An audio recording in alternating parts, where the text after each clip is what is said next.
جی السلام علیکم۔ علیکم السلام. کیا اسم گرامی آپ کا علامہ صاحب؟ ذاکر احمد۔ ذاکر صاحب خیریت سے انشاءاللہ. کہاں کے رہائشی ہیں آپ ذاکر بھائی؟ England. Okay thank you sir. کبھی آئے ہیں؟ نہیں میں ادھر نہیں. اچھا بس وہ بہت آئے ہیں لیکن وہ تو عرصہ نہیں گزارا نا ویسے. جی بولیں. وہ وایا آئے ہوں گے۔ اچھا تو کافی عرصے سے دیکھ رہا ہوں آپ کو. جی سر. اور ابھی وہ قرآن کے سلسلے میں دیکھ رہا تھا میں، اور آپ کے کچھ سوالات ہیں میرے پاس. لیکن جی سر.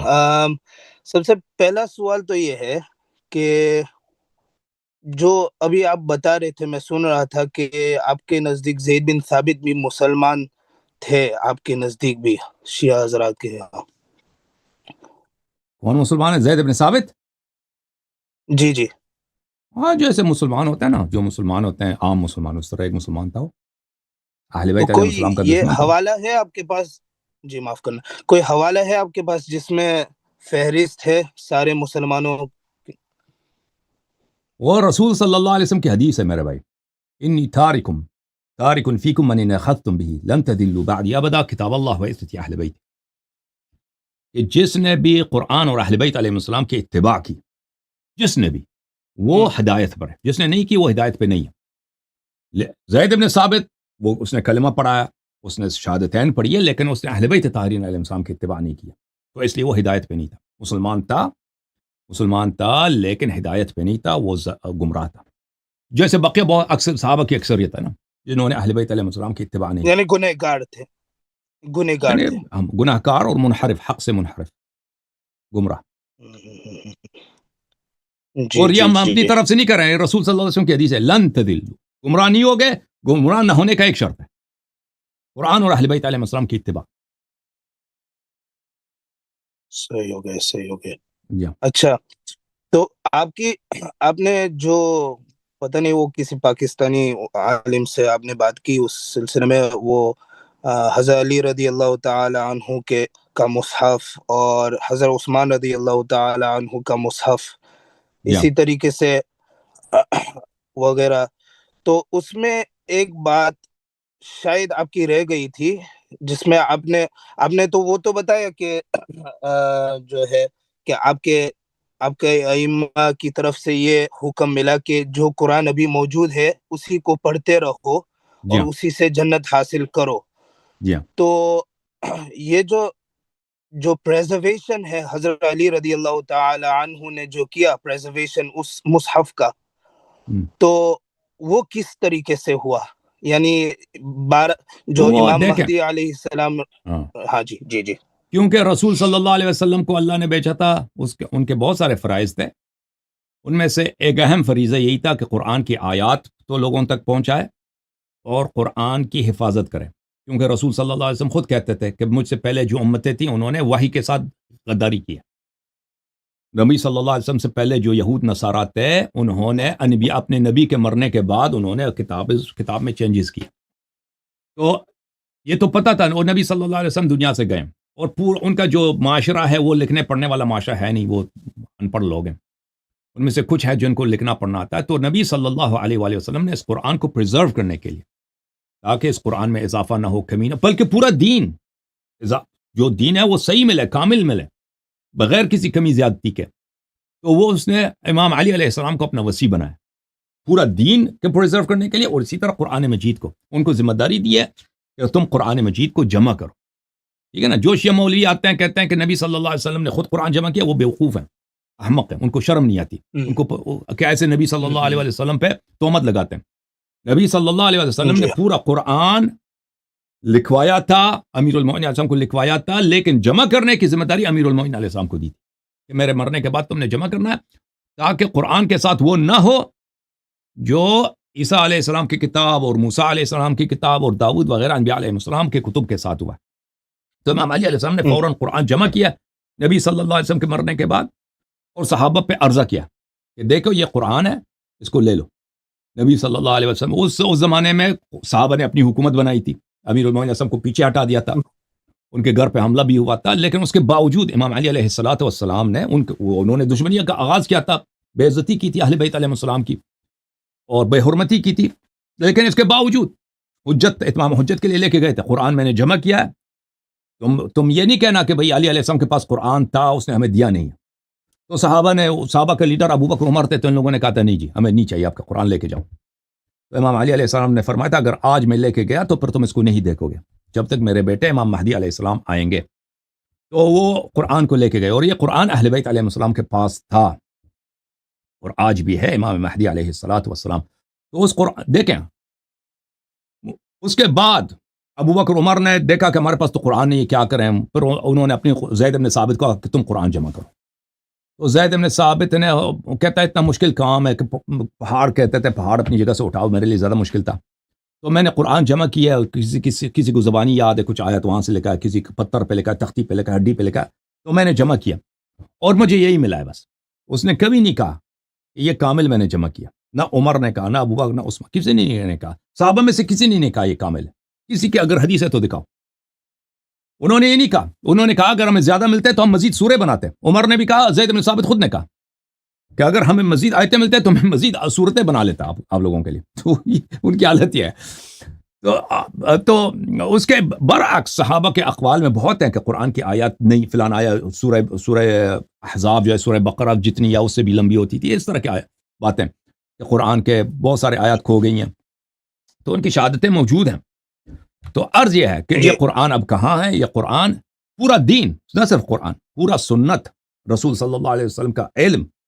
رسول ابھی ہمارے بھائی آئے تھے، ہم سے کیا پوچھ رہے تھے کہ آدم علیہ السلام دنیا میں کس تاریخ میں آئے تھے نا؟ مجھے تو نہیں معلوم، کتب میں نہیں لکھی نا۔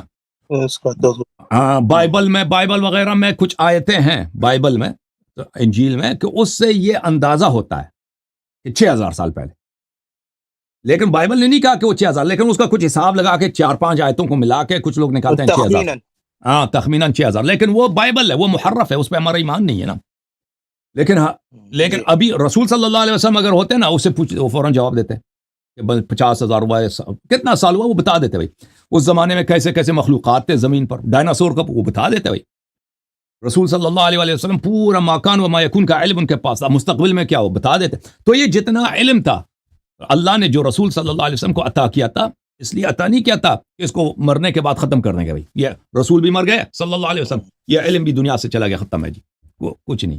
اللہ تعالیٰ نے جو بھیجا تھا رسول صلی اللہ علیہ وسلم کو، قرآن، شریعت کے احکام، حلال حرام کے احکام، اور جتنے بھی باقی علوم تھے جو عطا فرمایا تھا، یہ پریزرو کرنے کے لیے، لوگوں کے ہدایت کے لیے، اور یہ رسول صلی اللہ علیہ وسلم نے اس کو بہترین طریقے سے پریزرو کیا، اپنا جیسا امام علی علیہ الصلوۃ والسلام دنیا میں رکھا، ان کے بعد امام حسن، امام حسین علیہ السلام، آج امام مہدی علیہ السلام۔ جی سر بولیں۔ جی، تو حضرت عثمان رضی اللہ تعالیٰ عنہ نے یہ کوشش نہیں کی کہ اس کو بھی جلایا جائے؟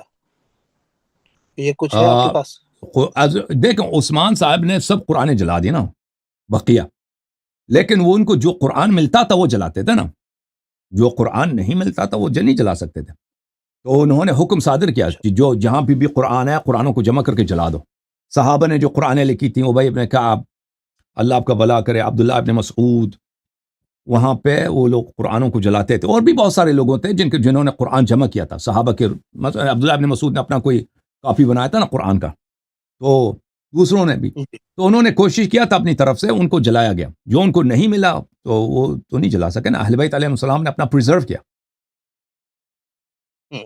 اچھا، دوسرا سوال میرا یہ ہے کہ جس طریقے سے آپ جو ہے نا وہ اسکرین شیئر کرتے ہیں، تو ہمیں بھی وہ یہ ہو سکتا ہے ہم سے کہ اس طریقے سے اسکرین شیئر کر کے جو ہے جو حوالہ وغیرہ جو ہاں، وہ تو آسان کام ہے، سامعین یا آپ اسکرین شیئر اپنا دبائیں نا، دکھائیں، اس میں آپ دیکھیں، اس میں نہیں وہ ابھی کے لیے نہیں، بعد میں اگر کوئی تو اس کے بہت سارے اسکرین شیئر کے لیے نا، آپ کو اگر آپ ریسرچ کریں نا، یا جن لوگوں کو پتہ ان کاموں کا، تو وہ اس کے لیے آپ کو 2-3 ڈیوائسز خریدنے ہوں گے نا، اسکرین شیئرنگ کے، تو پھر وہ آپ ڈیوائسز لے لیں، ہاں، تاکہ آپ کے لیپ ٹاپ پہ جو اسکرین آتا ہے، ہاں جی، اس کو آپ اسپلٹ کریں، پھر اس اسپلٹ کے فیڈ کو آپ اپنے جو آپ کے ویڈیو اسٹریم ہے اس میں آپ داخل کریں۔ اس کے لیے آپ کو ایک مکسر کی ضرورت ہے، اچھا، اور اسپلٹر کی ضرورت ہے، جی ہاں۔ وہ کچھ ڈیوائسز آپ کو ٹھیک. اس میں خرچہ کرنا ہوگا. جی ہاں. اور آخری سوال یہ ہے کہ جو آپ جو ہے جس طریقے سے آپ کہتے ہیں کہ مخالفین یعنی حضرت عمر رضی اللہ تعالیٰ عنہ، حضرت ابوبکر رضی اللہ تعالیٰ عنہ، جماعت عمریہ جس طریقے سے آپ کہتے ہیں کہ ان کی کتابوں مسند احمد، بخاری، مسلم وغیرہ سے جو آپ حوالہ دیتے ہیں اور اپنی بات کو ثابت کرنے کے لیے مخالفین یعنی آپ کے تھرو سے میں بول رہا ہوں، جی سر. آپ کے سٹانس سے، تو یہ جو آپ کرتے ہیں تو اس سے لوگوں کو یہ ہوتا ہے کہ ہماری کتابوں میں یہ حوالہ، ہماری کتابوں میں یہ دلائل موجود ہے جو آپ کی بات کو وثوق اور اسٹرانگ کرے، لیکن اس میں یہ بھی بات ہے نا کہ جو مصنفین حضرات تھے ان کا عقیدہ یہ نہیں ہے جس طریقے سے ان کی کتابوں میں جو آپ پیش کر رہے ہیں، تو اس کے لیے آپ کیا کہتے ہیں پھر کہ انہوں نے ان احادیث کو کیوں جمع کیا؟ ان کا نظریہ اگر ہاں جی ٹھیک. یہ مختلف مسائل پر کسی مصنف کے کیا عقیدے تھے، وہ مصنف اکثر جو تاریخ کی کتابیں یا حدیث کی کتابیں ہیں، مصنف اپنا عقیدہ تو نہیں لکھتا نا. آپ بخاری دیکھیں، بخاری اپنا نہیں کہتا کہ میرا اپنا نظریہ کیا ہے. وہ روایات نہ کبھی کبھار کہتا ہوگا، بہت کم. یا مسلم کہ اپنا عقیدہ کسی مسئلے میں کیا، وہ تو ہمیں نہیں معلوم. وہ جو احادیث نقل کرتا ہے وہ کہتا ہے یہ حدیث صحیح ہے، حجت ہے. اب وہ نہیں بتاتا، وہ شرح نہیں کرتا کہ بھئی یہ تو آپ یا ہم پہ کبھی حدیث سے نقل کرتے ہو کہ ابو بکر کتنی فضیلت ہے، دوسری جگہ پہ یہ نقل کرتے ہیں کہ اس نے یہ کیا. اس کو کیسے تم سالو کرتے ہو نا؟ وہ اس کا جواب کیا ہوگا، بخاری کا یا مسلم کا، مسند احمد بن حنبل کا، اس کا جواب کیا ہوگا ہمیں نہیں معلوم. اگر آپ احمد بن حنبل سے پوچھتے ہیں یا شافعی سے پوچھتے ہیں کہ بھئی تم نے یہاں پہ یہ نقل کی، ابو بکر اتنے بڑے مسلمان تھے، صدیق تھے، فلان تھے، کرامات تھے، دوسری جگہ پہ نقل کرتے ہیں کہ اس نے یہ کام کیا، یہ کام کیا، اور دونوں کو تم صحیح مانتے ہو، تو سالو کرو نا. اب اس کے پاس کیا جواب ہوگا ہمیں نہیں، مجھے اس کا تخمین لگا سکتا نہیں کہ ابھی دیکھیں ان کے جن لوگوں نے ایسے باتوں کو جواب دینے کی کوشش کی ہے وہ کون ہے؟ وہ ابن تیمیہ ہے. وہ کون ہے؟ مثلا حافظ ابن حجر عسقلانی ہے. کون ہے؟ یحییٰ ابن شرف نووی ہیں. ان کے کوششوں کو اگر آپ دیکھ لیں، ان کی کوششیں تو ناکام ہیں. یہ جو انہوں نے بخاری مسلم وغیرہ جو پرانے تھے انہوں نے تو اس طرح کی کوششیں نہیں کی. بعد میں آنے والے نسلوں نے وہ جواب دینے کی، شیعوں نے جو استدلال کی، شیعوں کو جواب دینے کی کوشش کی ہے. ان کے جوابات تو ہمیں زبانی یاد ہے، ان کے پاس جواب نہیں ہے. یہ عامیانہ لسان میں کہتے ہیں، یہ مکھن لگانے کی کوشش کرتے ہیں، لیکن اس سے وہ سالو نہیں ہوتا. ان کا مشکل ہے کہ یہ آپ اس کو سالو کیسے کرتے ہیں، ٹھیک ہے نا، اس پرابلم کو. تو حقیقت یہ ہے کہ ان کے دیکھیں غیر معصوم، ایک شخص جو معصوم نہیں ہے، اس کے عقیدے میں اگر تضاد ہو، یہ کوئی عجیب چیز نہیں ہے. ایک عام انسان جو معصوم نہیں ہے، مثلا اس نے تعلیم حاصل بھی کیا، اگر اس کے عقیدے میں تضاد ہو نا، کہ مثلا ایک طرف سے کسی شخص کو مقدس بھی مانتا ہے، دوسری طرف سے وہ یہ بھی صحیح مانتا ہے کہ اس نے فلان غلط کام بھی کیا، یہ ایک معصوم کے کلام میں یہ نہیں ہو سکتا. ایک شخص جو معصوم ہے، جیسے نبی صلی اللہ علیہ وسلم نے، کہ ایک شخص کو اچھا بھی مانے پھر وہ یہ بھی مان لے کہ یہ شرابی بھی تھا، اس نے فلان سارے غلط کام بھی کیا، وہ تو نہیں کر سکتا. لیکن غیر معصوم یہ کام کر سکتے ہیں. غیر معصوم کے عقیدوں میں ہزاروں تضاد، ہزاروں قسم کے کانٹرڈکشنز آپ کو مل سکتا ہے. بس بہت شکریہ. انشاءاللہ کوئی اور دن انشاءاللہ تھینک یو سو مچ ہمارے جو قاعدے سے انشاءاللہ. اللہ آپ کو سلامتی دے میرا بھائی. Thank you sir. اوکے جناب. جھوم جاؤ، پرواز کرو، کیوں فخر سے سر اٹھا، کیونکہ اللہ تعالیٰ نے تمہیں انتخاب کیا. صراط حق پر صرف تم ہو، صراط ایمان پر صرف کیا، کیونکہ اللہ تعالیٰ نے تمہیں انتخاب کیا. صراط حق پر صرف تم ہو، صراط ایمان پر صرف